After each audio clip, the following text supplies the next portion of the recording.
Hello everyone, नमस्ते, welcome to my channel. आज हम बात करेंगे how to manifest correctly.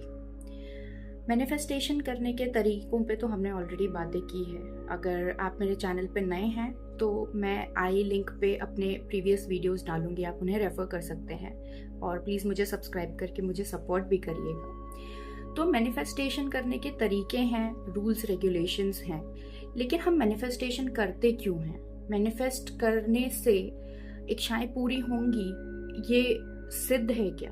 Is it proven? क्या ऐसा होता है? तो मैनिफेस्टेशन होता क्या है, पहले हम वो समझते हैं। मैनिफेस्टेशन बेसिकली हमारी स्पिरिचुअलिटी है जो साइंस से कनेक्टेड है। स्पिरिचुअलिटी और साइंस एक ही फ्रेम में, थोड़ा वियर्ड लग रहा होगा, राइट?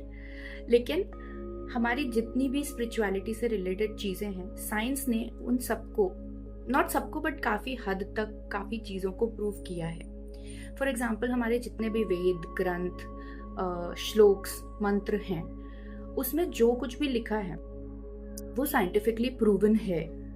फॉर एग्जाम्पल कि हनुमान चालीसा में लिखा हुआ है कि धरती से सन तक की दूरी कितनी है, एंड जब नासा ने उसका एनालिसिस किया तो एग्जैक्ट सेम काउंट निकल के आया जो हमारे हनुमान चालीसा में लिखा हुआ है ना? तो ऐसी ही बहुत सारी चीज़ें हैं। एस्ट्रोलॉजी पूरा साइंस ही है। एस्ट्रोलॉजी क्या है? रीडिंग्स अबाउट द प्लैनेट, है ना? तो हर चीज़ का आपको जस्टिफिकेशन साइंस में मिल जाएगा। उसी तरह से मैनिफेस्टेशन क्या है? हमारी स्पिरिचुअलिटी को साइंस से जोड़ना। साइंस एज इन साइंस में हम किसी पर्टिकुलर भगवान को नहीं मानते, एक सुप्रीम पावर को मानते हैं। यहाँ पे मैनिफेस्टेशन में हम वही कर रहे हैं, किसी भगवान को हम दिमाग में नहीं ले रहे हैं, जबकि हम पूरे यूनिवर्स को कंसीडर कर रहे हैं, राइट? क्योंकि यूनिवर्स अथाह है, उसमें बहुत कुछ है। हम यूनिवर्स से जो मांगे वो हमें मिल सकता है through law of attraction. Law of attraction क्या है?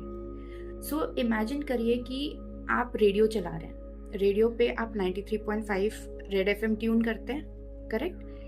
वो एक फ्रीक्वेंसी पे जाके मैच करता है और फिर जब उसको वो फ्रीक्वेंसी मिलती है तो वो चैनल लगा देता है।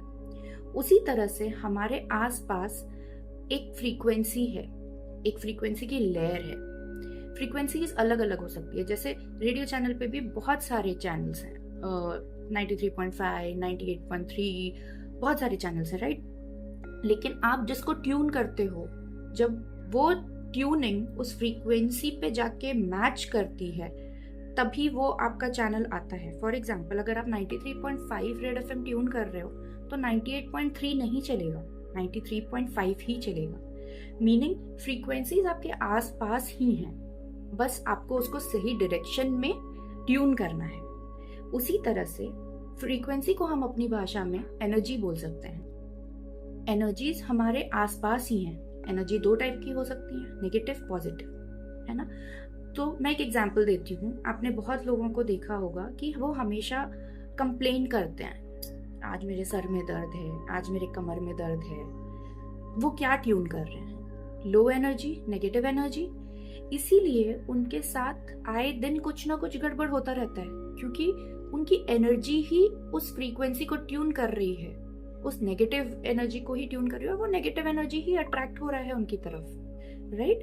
इसी वजह से कहते हैं कि जो आप सोचते हो आपको वही मिलता है। अगर आप अच्छा सोचोगे तो आपको अच्छा मिलेगा। अगर आप हमेशा डाउन रहोगे, इफ आपकी फीलिंग्स हमेशा लो रहेंगी, तो वो नेगेटिव फ्रीक्वेंसी ही आपसे अट्रैक्ट होगी और आपको हमेशा वही चीज़ें आपकी लाइफ में मिलती रहेंगी। बहुत लोग ऐसे होते हैं कि वो कभी मतलब उन्होंने कभी positive side of the view देखा ही नहीं है लाइफ का, क्योंकि मे बी उनके हालात वैसे रहे होंगे, मे बी गरीबी में ही रहे, गरीबी में ही जिए, आगे चल के भी उनका दिमाग कुछ और सोच ही नहीं पाया और वो गरीब में ही मतलब उनकी जिंदगी कट गई। बट कुछ लोग ऐसे भी होते हैं जो गरीबी में भी बड़े सपने देखते हैं। गरीबी में रहते हैं, रैग पिकर हो सकते हैं या किसी के यहाँ हाउस हेल्प हो सकते हैं, लेकिन वो उनका सपना बहुत बड़ा होता है। फिर वो उस सपने को अट्रैक्ट कर ही लेते हैं किसी ना किसी तरह। आपने बहुत सारे केसेस ऐसे देखे। राइट? तो मैनिफेस्टेशन करने का सिर्फ एक ही इंटेंशन है कि आप हमेशा पॉजिटिविटी को अट्रैक्ट करिए अपने पास। कोई भी इंसान अपने लिए गलत नहीं चाहता है, लेकिन बस उनकी एनर्जी या वाइब्रेशन सही की तरफ नहीं हो पाती, इस वजह से उनकी लाइफ में हमेशा नेगेटिविटी अट्रैक्ट होती रहती है। मैनिफेस्टेशन एक जरिया है जहाँ पे आप जो चाहते हो, हर कोई अपने लिए अच्छा ही चाहता है, आप जो भी चाहते हो, जो भी, लॉजिक मत लगाइए क्यों, कैसे, कब, आप जो चाहते हो आप बस उस पर फोकस रखिए। फॉर एग्जाम्पल, आज मैं 10,000 रुपये कमाती हूँ, मेरा इंटेंशन है कि एक दिन आएगा मैं 1,00,000 रुपये कमाऊंगी, बस अब मेरा फोकस सिर्फ 1,00,000 रुपये पे होना चाहिए। मुझे वो एनर्जी महसूस करनी है जो मुझे 1,00,000 कमाने पे मिलेगी। इसीलिए मैं मैनिफेस्ट करना शुरू करूंगी कि thank you universe, I am so grateful and thankful that I have started earning 1,00,000 rupees per month.